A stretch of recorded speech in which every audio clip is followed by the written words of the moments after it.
Welcome back to another episode of Haas Talks, guys. Thanks for tuning in. I've got with me today a 2-for-1. Corbin Ruchenberg, Kel Drake, JPU Racing. You're live on Haas Talks. Thanks for being here. Yeah, glad to be here. Yeah, thank you for having us. So typically I like dive in with how did you start and yada, yada, yada. Like a lot of the viewers from this area are going to know Kel Drake. Corbin Ruchenberg, maybe not so much. Like you're kind of, I wouldn't say like you're brand new on the scene, but you still have that new car smell on you. Yeah. So you come from, just tell me where you come from and what you're doing now. Well, I first found racing from my dad. He used to race some late models in Baja. So I got into that, and I wanted to race, and he put me in quarter midgets. I went from 5 years old to 9. Then we went to micros, ran in Cali and the West Coast and all that. Then we decided to come in Oklahoma. And here we are. So Baja racing, man, what? So was your dad like, no, you are not doing Baja. We're going to go quarter midgets. Or was it where you didn't want to do Baja? I didn't really want to do Baja. I wanted to do more NASCAR style. Okay. Nothing wrong with that. So you race quarter midgets, you break into micros, and you run back home, which you're from Arizona, right? Correct. So what made you guys want to come run the Midwest? Because you guys came and run the whole Now 600 tour last year, right? Like points battles, like on point. What made you guys want to do that? Was it just because you were ready for that next challenge, for the next step? Like what was it? A little bit of both. We kind of just, once we went to the shootout, it was our first time in Tulsa and all that. And we saw all these Oklahoma drivers were like, man, it's really popular here. And we got like talking to some people from there and all that. And we just wanted to do that and develop me more. So last year you ran the whole season of Now 600 and honestly, like surprised me because I'm from this area, right? I know micro racers, and for the most part, I'm like, dude, this kid's like pretty salty. Like, do you feel like you met your expectations? Did you meet your goals, or did you come up short? Was like the championship the only thing that was going to make it worthwhile, or do you feel like you did grow as a driver last year? I feel like I grew a lot as a driver last year. Our goal was to win at least one or get a top 10 in the Now 600 points, which I exceeded. I didn't expect to be second and third and all that, but I was happy the way the results came. Kel, we look at you like you grew up around this part, right? Like you're Drake. That name just in itself is kind of strong in this area. You raced for numerous years here at Port, from junior sprints to restrictors, A-class, and non-wing, running with the Truetts and Sonny Truett Racing. And we were talking before we started recording, and I was like, dude, and then it's like a couple of years ago, you just disappeared. Yeah. Like you were racing and you were like solid performances all the time, and then all of a sudden, Kel Drake was like gone. Yeah.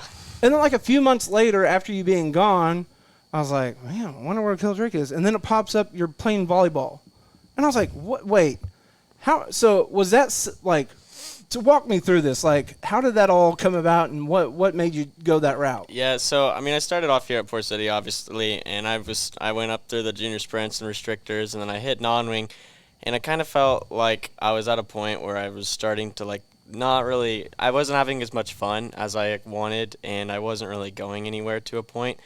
And I showed up to one of my sister's volleyball games, and I don't know, I was watching, and I was like, dang, I can kind of do this. And there was some guys doing it that in like the Oklahoma City area, and they were like going competitively, traveling all over the United States. And I was like, this is fun, and I tried it, and I was like pretty good at it.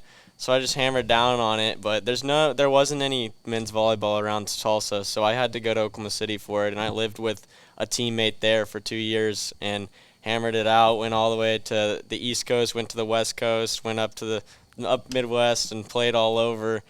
And then I was like, I had a lot of fun. I was pretty good at it, but, height comes into play in that game. So being 5'6", 5'7", your dad isn't let really you down gonna do there. it. He sure did. Your dad let you down. Yeah. Dadgummit, Dad. So you come back to racing. Yeah. And you hook up with the Truetts again, right? Yeah. Whenever you came back. Yeah, I came back, and I started working on everything more on my own and started learning that aspect of it. And so that's when I kind of took over that, and then because it was a deal where if you wanted to do it, you had to work at it. Exactly. It wasn't hey, here we go, I'm going to work on it for you, son. Go practice volleyball, and then we're going to go race. Like you physically, not only did you have to do the work, but you had to pay the price to race. Exactly. And that's what a lot of people don't realize is that whenever you came back, it was all on you. Yeah, no, I came back. I was working 45 hours a week at a restaurant, waiting tables, trying to help pay for the racing side of it, and then working so that I could race. And you're how old? I'm 16. Or 17. Just turned 17. So sorry. 17. This was whenever you're 15, right? Yeah, 15, 16. 16. Still doing like online school, right? Yeah, I've been doing online school since 8th grade, and I'm a senior in high school now. So that's just mind-blowing to me that you are able to not only maintain the job, maintain the cars, maintain the grades, but still perform at like a top level. That's just like mind-blowing. I give you props on that. Thank you very much. So that kind of leads us to where we're at now, so to speak, right? Like that hard work ethic that you had to stick out, and Scott had to be like, man, this kid needs a chance, like, right? Yeah, like, exactly. So how did this relationship with JPU Racing come all about? They came in and they met Cameron Paul out in California. Cameron brought him out here, kind of, and Cameron was with Riker Pace at the time, and they needed a place for their cars to stay while they were out here. Well, the cars were over at Riker's shop, and I went over to Riker's shop one night and was to hang out with him and work in the shop. At the time, my car was staying at his shop too, and they were there. And then I met Scott, and I just kind of wanted to help out because I saw what they were doing. They were traveling everywhere, and I was like, I'd love to help out and get to go travel, learn more, obviously, because I'm still learning. And then I started working, and he saw what I was able to provide, and here we are. So now it's turned into not only. Do you call it a job? Like what we do? Do we really call it a job? Like it's so much fun, right? No, I can do this every day. I love it. What do you call it? You call it a partnership. Yeah. There we go. Like you're now your partners. You're all on the same team. You have the same goals in mind. Yeah. And you work to the things. Corbin, for you, how has Kel being a part of the team helped you? Like you come to the Midwest, you're like, I want to go get better. I see all these guys at the shootout. I want to beat those guys. You come here, you run pretty solid. Like you said, you surprise yourself a little bit. You run second, third, like, man, I can do this. The competition level here is a little bit higher now. So what's it like having Kel on your team? Having Kel is a big part of our team. He pushes me to be the person I want. He's developed me a lot, and he works on my cars and does all that. So, it's got to be something where it's fun, right? Because you have a younger sister, right? Yeah. So it's like now you have like an older brother kind of helping you out, pushing you along the way. You guys get to travel a lot. Like you said, you traveled with volleyball. That's fun, right? But traveling on racing, that's got to be different, right? Oh, yeah. No, it's a whole different level. We've got to go, or we've been all the way up in Indiana this year. We went to, we were in Arizona earlier this year. We've been going all over, and we still get to go down to Texas at the end of the year and then come back up to finish out strong here in Oklahoma. So it's living on the road is always fun. So JPU Racing, at the start of this year, PRI, it's released. There's something called Spa Technique, and I'm like, whenever I first hear about it, I'm like, oh god, these guys are going to get pedicures and manicures, like they're getting massages on the weekly. Like maybe I need to look into a membership or something. But tell me a little bit about what Spa Technique is and the products that Spa Technique offers. Either one of you. So Spa Technique, they started off in the United Kingdom, and then they branched off and kind of started a division out here in the United States. And they are a fire suppression system company that have designed multiple different systems for stock cars, rally car, all sorts of racing, modifieds, late models, and now that are here in the micro, midget, sprint car world. So they help design a new system to put out fires in our industry because they've been known for doing it all in enclosed race cars, and so micros are open wheel, they're open cockpit, so it's a whole different world and it's a whole different ball game of. So having that in your car, how much more comfortable does that make you now, knowing that you have that safety link? It's made me a lot more comfortable. I feel like I can go anywhere, come close to cars, even with contact. It first started at Plaza Park in Visalia, California, where I was running the top and another person running the bottom, and that track on the top, it gets a lot of run, and the guy on the bottom didn't see me, and he came up and put the fuel ejection. Fuel ejection came all over me and the fuel and all that, and started a fire. So my dad didn't want that to happen again. He got really nervous after that. So he looked for companies and all that, and we found Spa.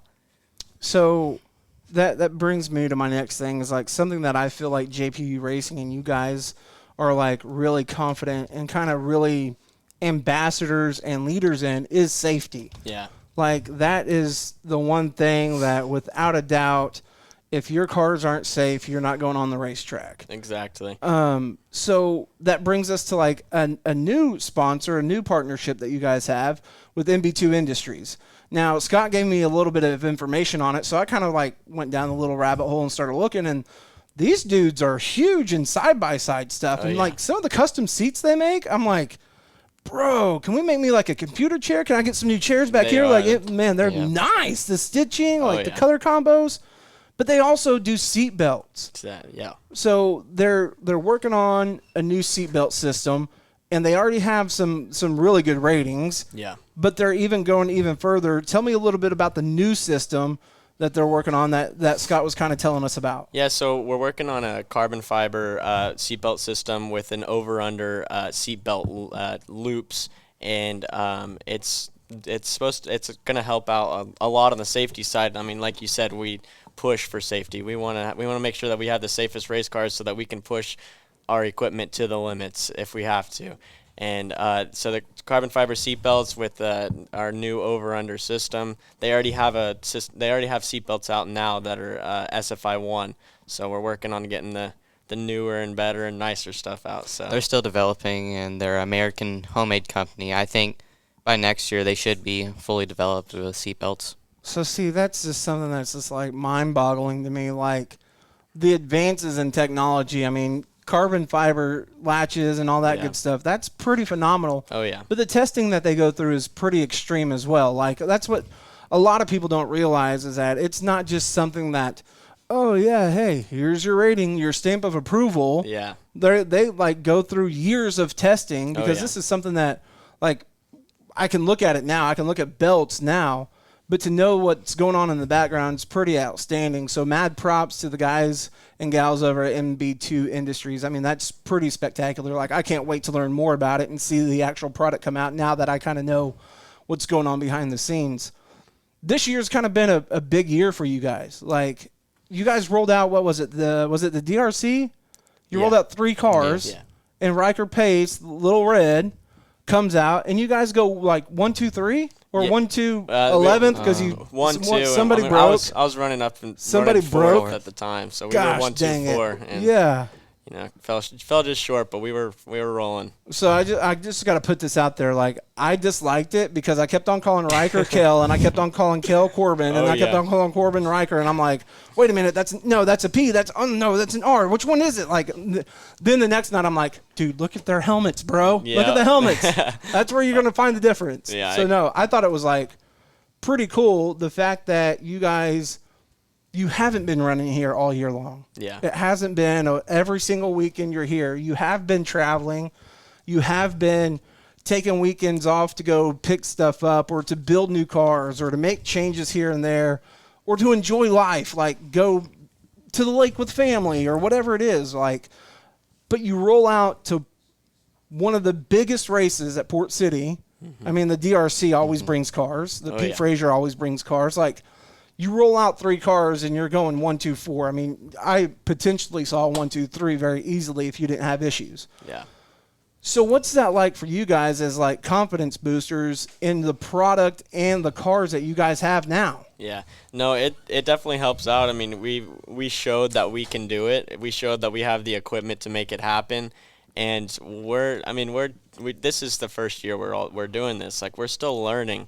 But to show that we're able to compete to that level with that many cars, and it's just been mind blowing, honestly. I'm like actually really excited to see how the rest of the season goes, knowing that there are so many major races, and right here within our own backyard that are coming up with the Seabell Mania and the KKM Give Back. Are those races that you guys are like gearing up for, that you're full on team's ready to rock and roll? Oh yeah, we're hammered down. We're making sure that we're bringing the best of the best to it, and we're gonna make sure that we're prepared for it, and we're definitely gonna come out swinging. We wanna be up front, being the contenders to win that deal. What's crazy to me is, Kel, you're young, like, and you understand that you still have a lot to learn, even though you've been around it a long time. What's mind-boggling to me, and race fans, you look at this kid next to me, and me, I'm like, I jokingly said earlier, I'm like, oh yeah, what are you, like 11 or 12? And he goes, I'm 12. And I'm like, what? What in the absolute world? It's mind-blowing, mind-boggling. It's crazy that Corbin, at 12 years old, your elbows up and you're hustling, and you have opportunities coming your way. We were talking a little bit before we started recording that you have some potential to do some testing in certain cars. Tell me a little bit about what's coming up in the bin. I know that micros is not it for you because your ultimate goal was to be NASCAR racing, so of course you're going to move through the ranks. What's next for Corbin Ruchenberg? The next step is the midgets in the National Power I and Extreme Island. Unfortunately, I can't do USAC because of my age, but right now we're racing on Sunday at the Lake Ozarks with Mount Stat Motorsports and testing today with another team. So you're getting some seat time. Due to the age restrictions, you can't go. But the opportunities that are there, you, the Rueschenbergs, JPU Racing, which now Kel Drake is fully engulfed in, is involved in, that's going to allow you some seat time to go. Yeah. Now, Kel, you've gotten seat time in other cars, right? You've been able to run sprint cars and all that good stuff. So for you, what does it mean for you to be able to jump into a nice caliber midget to go turn laps at even a Power I race, an extreme race? Any midget racing now is tough. Yeah, it doesn't matter what it is. Yeah. No, I'm super excited. I mean, I can't thank Scott Rueschenberg enough for all the opportunities that he's already given me.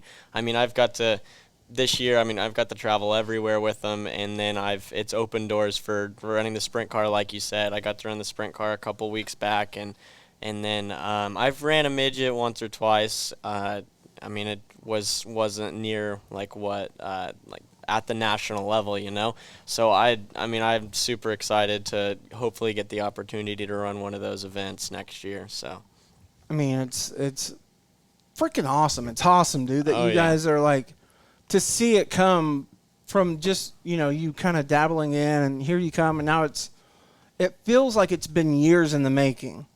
What do you accredit the early success of this whole team? What do you credit the success to? Like, is it your knowledge? Is it Scott's confidence in knowing that he's making the right decisions?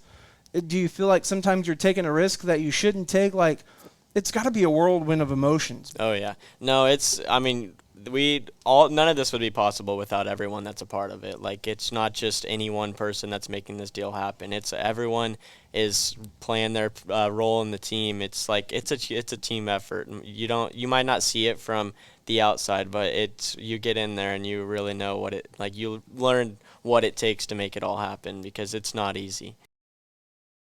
Performance Electronics, custom electronic solutions. From design to manufacturing, let us put your ideas in motion and become your company's full-service electronics manufacturing experts. Performance Electronics.